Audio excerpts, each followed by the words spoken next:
Hey friends, if DTSX Ultra is not working on your Windows computer, then please watch this video. I will guide you through the three main solutions. So first of all, search for services and open services. Now we will directly address the service issue, okay? So you'll find a service called DTSAPO4 service.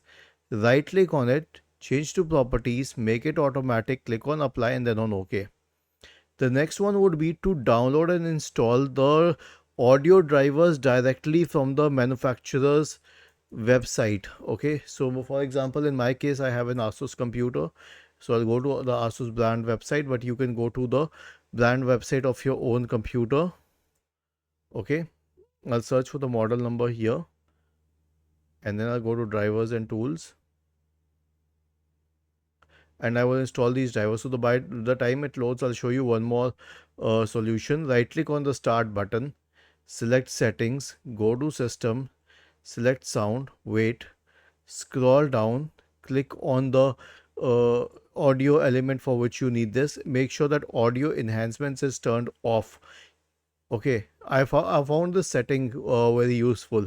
People used to go through the audio properties window earlier, but you may or may not find the option in that list.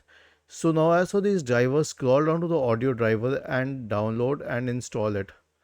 Okay, just click on open and it will install it on your system. I don't want to override my existing driver, so I'm not clicking, but you have to click on open for this exe file and it will install the drivers automatically.